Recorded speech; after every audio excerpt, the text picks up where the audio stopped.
Hello friends, मैं अनुराधा सिंह और स्वागत है आपका मेरे चैनल पे। आज हम लोग स्टार्ट करने जा रहे हैं जो एक्सरसाइज हमारी ये 3.5 थी। इसके कुछ क्वेश्चंस हम लोग पहले कवर कर चुके थे, जिसमें कि क्वेश्चन नंबर 1 पूरा कंप्लीट, क्वेश्चन नंबर 2 और जो क्वेश्चन नंबर 3 है ये भी हमने कवर कर लिया था। उसके बाद क्वेश्चन नंबर जो 4 है, इसके हमने जो 3 पार्ट हैं ये कवर कर लिए थे। आज हम लोग स्टार्ट करने जा रहे हैं इसका जो 4th पार्ट है, ये 4th और 5th पार्ट ये सब आज हम लोग कवर कर लेंगे। तो मैं जो 4th पार्ट है उसको एक बार पढ़ देती हूँ कि क्या लिखा है। इसमें थोड़ा सा यहाँ पे छूटा हुआ था जिसको मैंने ऐसे पेंसिल से लिखा हुआ है। मैं इसको पढ़ के भी बता दूंगी। अगर आप लोगों की बुक में भी ये नहीं लिखा है तो आप लोग इसको लिख लीजिएगा। यहाँ पे लिखा है कि एक राजमार्ग है, उस पर दो स्थान हैं, एक ए और एक बी है, और इन दोनों ए और बी के जो बीच की दूरी है हमारी वो 100 किलोमीटर की दूरी है। ठीक है, उसके बाद क्या कह रहा है कि एक कार जो है वो ए से तथा दूसरी जो कार है वो बी से एक ही समय पर चलना प्रारंभ करती है। एक कार ए पे खड़ी है, वहां से चल रही है, और एक कार बी पॉइंट पे खड़ी है, वहां से चलना प्रारंभ करती है। यदि ये कारें भिन्न भिन्न चालों से एक ही दिशा में चलती हैं, अगर ये जो कार हैं इनकी जो चाल है वो अलग अलग है पर चलती एक ही डायरेक्शन में है, मतलब कि एक ही दिशा में है, तो 5 घंटे बाद मिलती हैं। अरे जाहिर सी बात है, कोई एक कार धीमी चल रही होगी और कोई एक कार तेज चल रही होगी, तभी वो 5 घंटे बाद आपस में मिल जाती हैं।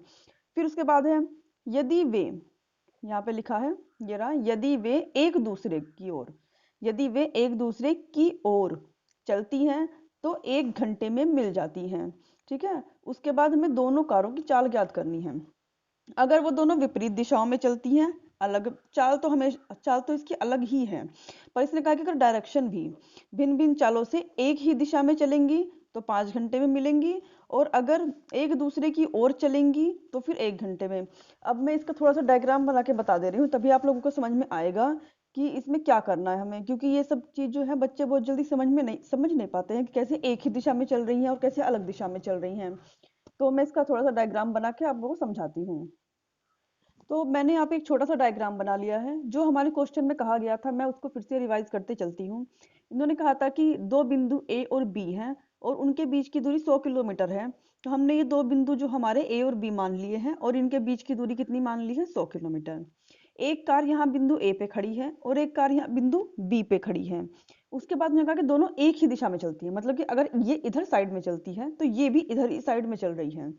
अगर एक ही दिशा में चलती हैं, ये कहा है कि दोनों कारें जो हैं सेम डायरेक्शन में चल रही हैं, तो मैं यहाँ पे एरो के मार्क से दिखा दे रही हूँ कि ये कार भी इस डायरेक्शन में चल रही है और ये कार भी इस डायरेक्शन में चल रही है।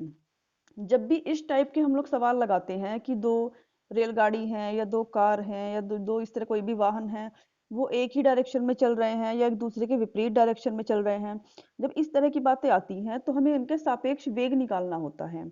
यहाँ भी अभी निकालेंगे, पहले हम इन दोनों का जो है मान ले कि इन दोनों का वेग या चाल हमारी क्या क्या है। उसके बाद तो फिलहाल मैं अभी यहाँ पे ऐसे लिख दे रही हूँ, मान लीजिए ये वाली कार है, ठीक है ना, इसकी हमारी चाल कितनी है, x किलोमीटर प्रति घंटा है। इसकी चाल हमारी x किलोमीटर प्रति घंटा है और इस वाली कार की हमारी चाल है y किलोमीटर प्रति घंटा। ठीक है, दोनों कार की हमने चाल मान ली। जब दोनों एक ही डायरेक्शन में चलती हैं तो दोनों का सापेक्ष वेग हमारा क्या हो जाएगा, या सापेक्ष चाल भी कह सकते हैं आप लोग, सापेक्ष वेग।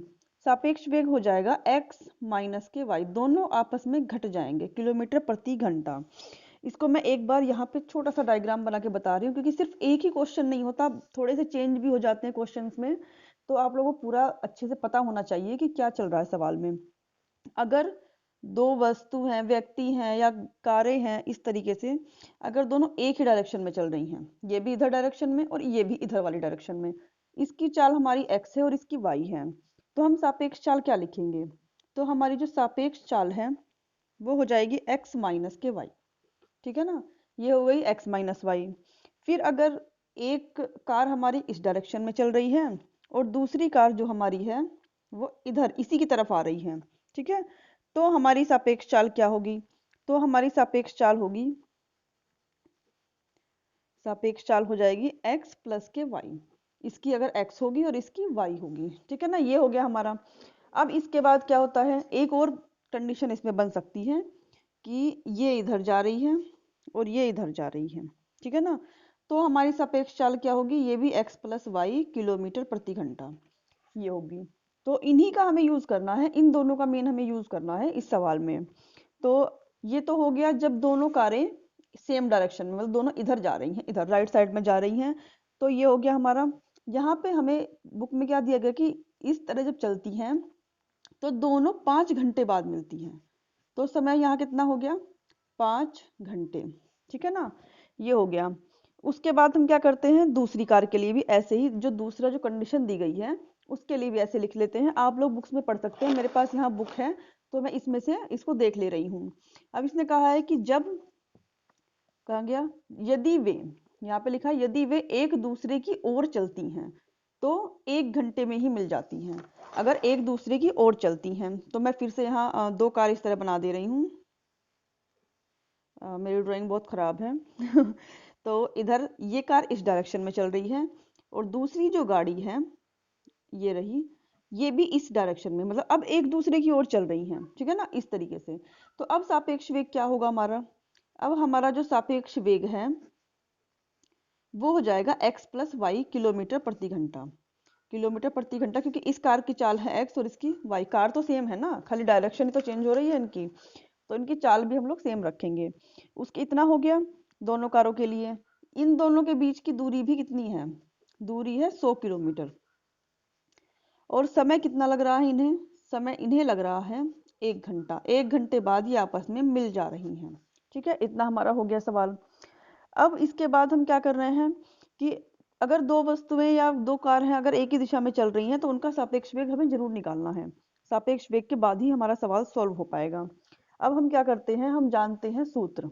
सूत्र हमारा क्या है, इन चीजों को जब आप सवाल को लगाते हैं तो लिख दीजिए, माना जो पहली कार है उसकी चाल x है, जो दूसरी कार है उसकी जो चाल है y किलोमीटर प्रति घंटा है, और जो उनका सापेक्ष जो चाल है या सापेक्ष जो वेग है वो x माइनस वाई किलोमीटर प्रति घंटा है।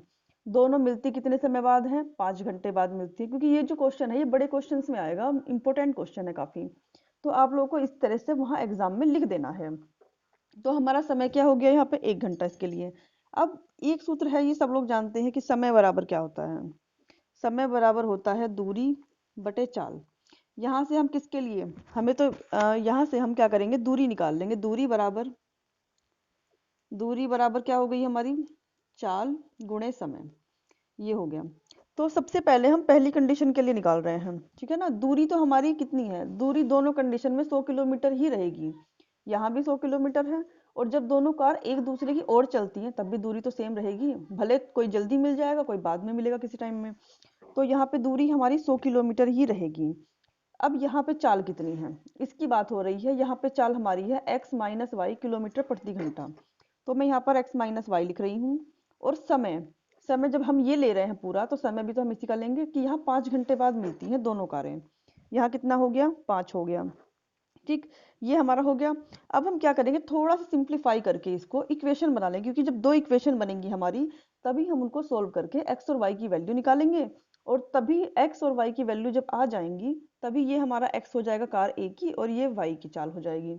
ठीक है, तो मैं जो 5 है इसको यहाँ 100 के नीचे भेज दे रही हूँ, 100 के इक्वल टू x माइनस के y।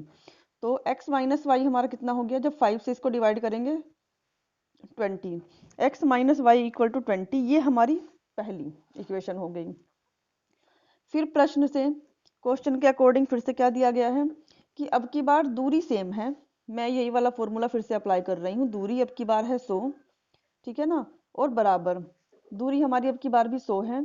चाल हमारी कितनी है, कि चाल x प्लस वाई हो गई, क्योंकि अब की बात इसकी कर रहे हैं जब दोनों कारें एक दूसरे की ओर चलती हैं तब। तो ये हो गया हमारा सापेक्ष चाल x प्लस वाई। समय कितना लग रहा है, कि समय हमारा लग रहा है 1 घंटा। ठीक है, इसमें हमारा समय 1 घंटा लग रहा है तो मैंने यहाँ पर 1 लिख दिया है। अब इसके बाद क्या करेंगे हम लोग, समय हो गया हमारा 1 घंटा। फिर इसको भी हल्का, इसको तो सिंप्लीफाई करने की कोई खास जरूरत नहीं है, ये हमारा सीधा हो गया x plus y equal to 100।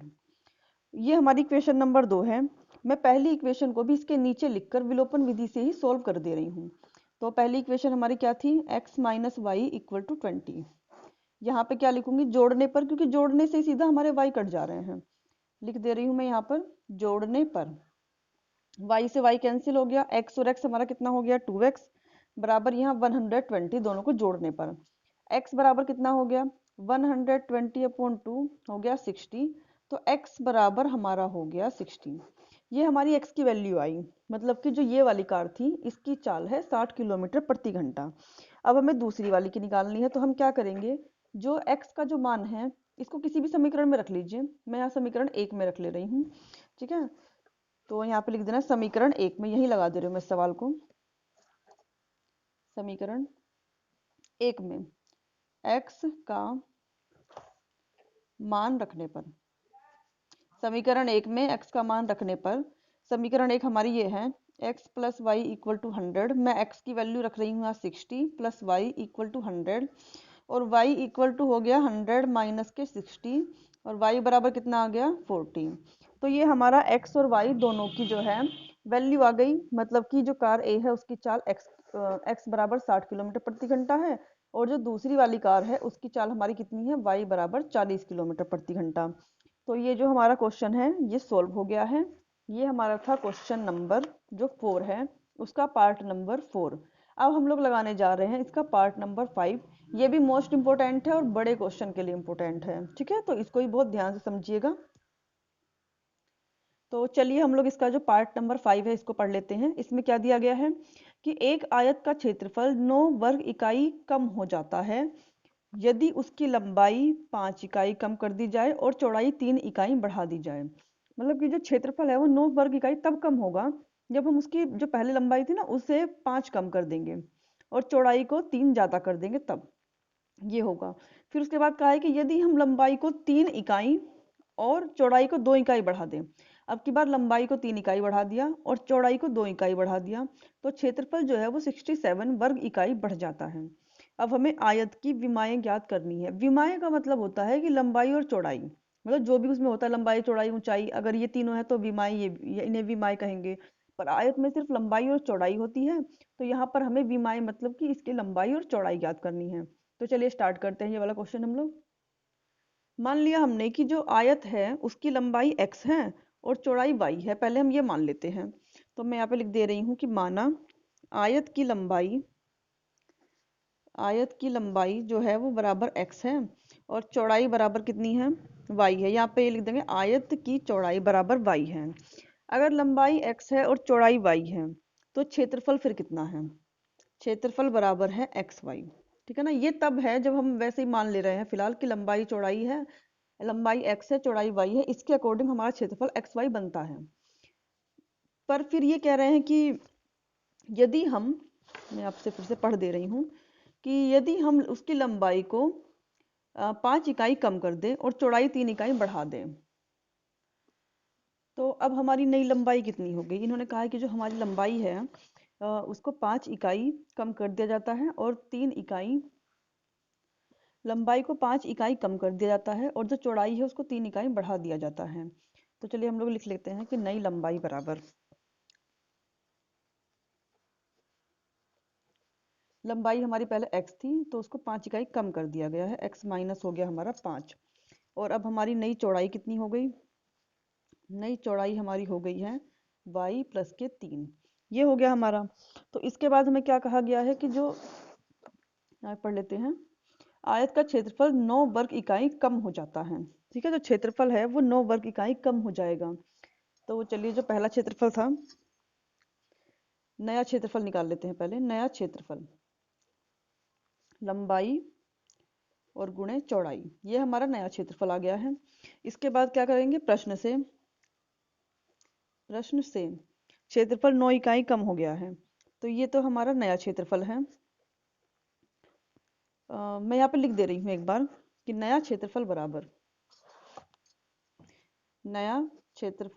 बराबर पुराना क्षेत्रफल माइनस के 9, क्योंकि ये क्षेत्रफल जो है वो 9 इकाई कम हो गया है, तो इक्वल करने के लिए हमें यहाँ पे कम करना होगा इसमें। तो ये हो गया हमारा। अब इसके बाद हम यहाँ पे क्षेत्रफल जो हमारे नंबर्स थे उनको लिख देते हैं। ये क्षेत्रफल हमारा कितना था, x माइनस के 5 और y प्लस के 3। पुराना क्षेत्रफल हमारा एक्स वाई था और माइनस के 9 हो गया यहाँ पे हमारा। अब क्या करेंगे, इन्हें थोड़ा सा सोल्व करके अपनी इक्वेशन बना लेंगे। मल्टीप्लाई कर लेते हैं, x की मल्टीप्लाई y में एक्स वाई, एक्स की मल्टीप्लाई 3 में 3x, माइनस के 5y और माइनस के 5 दिया 15। यहाँ हो गया एक्स वाई माइनस के 9। एक्स वाई से एक्स वाई हमारा क्या हो गया, कैंसिल हो गया। अब हमारा क्या बचा यहाँ पे 3x माइनस के 5y इक्वल टू माइनस के 9 प्लस के 15 और 3x माइनस के 5y इक्वल टू 15 में से जब हम 9 घटा देंगे तो हमारा बचेगा 6। ये हमारी इक्वेशन नंबर 1 है, जो एक कंडीशन दी थी उससे हमारी एक इक्वेशन बन गई है। अब दूसरी कंडीशन हमें क्या दी गई है, उससे हम दूसरी इक्वेशन बनाएंगे। दूसरी कंडीशन हमें दी गई है कि यदि हम लंबाई को 3 इकाई और चौड़ाई को 2 इकाई बढ़ा दें, बढ़ाया दोनों को गया है पर लंबाई को 3 इकाई और चौड़ाई को 2 इकाई बढ़ाया गया है, तो क्षेत्रफल है 67 या 67 वर्ग इकाई बढ़ जाता है। तो चलिए इसे भी लिख लेते हैं। अब ये हो गया हमारा। अब नई लंबाई को क्या कहा इसने, 3 इकाई बढ़ा देते हैं और नई चौड़ाई कितनी हो गई है, ये हो गई है हमारी y प्लस के 2। ये इतना हो गया हमारा नया क्षेत्रफल। अब हमारा क्या हो जाएगा, नया क्षेत्रफल बराबर हो गया है x प्लस के 3 और y प्लस के 2। ये हमारा नया क्षेत्रफल हो गया है। फिर इसने क्या कंडीशन दी है कि जो नया क्षेत्रफल है वो बराबर है पुराना क्षेत्रफल प्लस 67 के। अगर ये 67 ज़्यादा हो गया है तो इसमें 67 जोड़ेंगे तभी तो ये दोनों इक्वल हो पाएंगे। तो अब हम यहाँ पे अपना क्षेत्रफल लिख दे रहे हैं जो हमारा आया था y प्लस 3 और x प्लस 3 और y प्लस 2। यहाँ पे हम लिख दे रहे हैं x प्लस 3 और y प्लस 2 इक्वल टू हमारा पुराना क्षेत्रफल कितना था, पुराना क्षेत्रफल हमारा xy था और प्लस के 67। ये हो गया। चलिए अब इसकी मल्टीप्लाई कर लेते हैं। x की मल्टीप्लाई y में करेंगे xy प्लस के 2x प्लस के 3y और प्लस के 6 equal to xy plus 67। xy से xy हमारा कैंसिल हो गया, ये बचा हमारा 2x plus 3y equal to 67 minus के 6। यहाँ बनेगा 2x प्लस 3y और इक्वल टू इसमें से गया 61। ये हमारी इक्वेशन नंबर जो है वो 2 बन गई। अब हमें इन दोनों इक्वेशन को सॉल्व करना है और सॉल्व करके x और y की वैल्यू निकालनी है। तो इसके लिए हम देख रहे हैं कि ये जो नंबर्स हमारे थोड़े से बड़े हैं, कोई भी विधि आप लगा सकते हैं किसी विधि से, पर अगर हम यहाँ पे विलोपन विधि लगाते हैं, विलोपन विधि, तो हमारे यहाँ पे देखिए कुछ भी कैंसिल नहीं हो रहा है इस इक्वेशन में और इस वाली इक्वेशन में। तो प्रतिस्थापन विधि से भी सवाल थोड़ा बड़ा पड़ेगा, तो हम लोग इसे ब्रज गुणन विधि से सॉल्व कर ले रहे हैं। उसके लिए हम लोग क्या करेंगे, पहले दोनों इक्वेशंस को अपने लिख लेते हैं। एक इक्वेशन हमारी थी यहाँ पे 3x माइनस के 5y माइनस के 6। जो ये इक्वेशन हमारी थी इसमें जो 6 इक्वल में था, मैं इसको लेफ्ट साइड में ले आई हूँ और इसको हम इक्वेशन नंबर 1 अब मान लेते हैं, या फिर ना मानिए तब भी कोई बात नहीं है। और ये दूसरी इक्वेशन हमारी थी 2x plus 3y equal to 61। मैं 61 को लेफ्ट साइड में ला रही हूँ। 2x प्लस 3y माइनस के 61 इक्वल टू 0। अब इसे ब्रज गुणन विधि से सॉल्व करेंगे। उसके लिए हम क्या करेंगे, सबसे पहले यहाँ पे लिखेंगे x, यहाँ लिखेंगे माइनस y और यहाँ लिखेंगे 1 इस तरह से, और सबके बीच में इक्वल का साइन लगाएंगे। इक्वल का साइन लगा लिया। उसके बाद क्या करेंगे, जब x के लिए लिखेंगे तो x को ढक लेते हैं, -5 की गुणा करेंगे -61 में और 3 की गुणा करेंगे माइनस के 6 में। यहाँ पे y को ढक लेंगे, 2 की गुणा करेंगे -61 में और 2 की गुणा करेंगे माइनस के 6 में। फिर यहाँ पे इसे ढक लेंगे तो क्या होगा, 3 की गुणा करेंगे 3 में और माइनस के 2 की गुणा करेंगे 5 में। माइनस का 2 नहीं है, यहाँ बीच में फॉर्मूले में माइनस आता है, वो है ये। तो चलिए अब इसको थोड़ा सा सिंप्लीफाई कर लेते हैं। x अपॉन यहाँ पे कितना हो गया, इन दोनों की मल्टीप्लाई करेंगे तो माइनस माइनस हो गया प्लस और 5 कम 5 5 छंग 30, फिर माइनस माइनस हो गया प्लस और 3 छंग 18। y अपॉन 2 कम 2 6 दूनी 12 माइनस के 122 और minus minus plus 12 1 upon 9 plus के 10। ये हमारा इतना हो गया। इसके बाद हम लोग क्या करेंगे, x अपॉन इन दोनों को ऐड कर देंगे, कितना हो गया, ये हमारा 323 हो गया इक्वल टू y अपॉन 122 में से 12 को घटाएंगे, 122 में से 12 को, सॉरी यहाँ पे 3 आएगा, आप लोग यहाँ पे 3 कर लीजिएगा, और यहाँ पे जब 3 करेंगे तो यहाँ पे माइनस के 183 आ जाएगा, माइनस के 183। ठीक है ना, ये हो गया। अब माइनस के 183 में से 12 गया तो माइनस के 171 आएगा। उसके बाद यहाँ पर दोनों को ऐड कर देंगे, ये आ गया। x की वैल्यू निकालने के लिए इन दोनों को साथ और y की वैल्यू निकालने के लिए इन दोनों को साथ में लेंगे। तो पहले इन दोनों को साथ में ले रहे हैं, x बटे 323 इक्वल टू 1/19 और x इक्वल टू हमारा कितना हो जाएगा, x इक्वल टू हो गया, ये जाएगा यहाँ ऊपर 323/19। ठीक है ना, इसको हम लोग क्या कर लेंगे, डिवाइड कर लेंगे। तो x इक्वल टू हमारा आ जाएगा 17, आप लोग डिवाइड करके देख सकते हैं 17 ही आएगा। और ये y अपॉन माइनस के 171 है इक्वल टू 1/19 और y इक्वल टू माइनस के 171/19। ठीक है, तो इससे क्या होगा, यहाँ पे कैंसिल हो जाएगा, 19 से ये कैंसिल होगा कितनी बार, 9 बार। y इक्वल टू हमारा 9, माइनस के 9 आ गया है, माइनस के 9 आ गया है। ये भी हमारे यहाँ से माइनस के y ही चल रहा था, यहाँ पे छूट गया था माइनस के y, यहाँ भी माइनस y था, फिर यहाँ भी माइनस y, यहाँ भी माइनस y, यहाँ भी माइनस y, माइनस से माइनस कैंसिल हो गया तो y बराबर हमारा क्या आ गया, 9। तो ये जो हमारी x और y दोनों की वैल्यू आ गई। तो हम यहाँ पे लिख लेंगे लंबाई, लंबाई हमने कितनी मानी थी, x बराबर 17 मीटर आ गई और चौड़ाई हमारी कितनी है, चौड़ाई बराबर y बराबर कितना आ गया, 9 मीटर। तो ये जो क्वेश्चन है हमारा सॉल्व हो गया और ये एक्सरसाइज जो हमारी थी, एक्सरसाइज 3.5, ये एक्सरसाइज भी हमारी पूरी कंप्लीट हो गई है।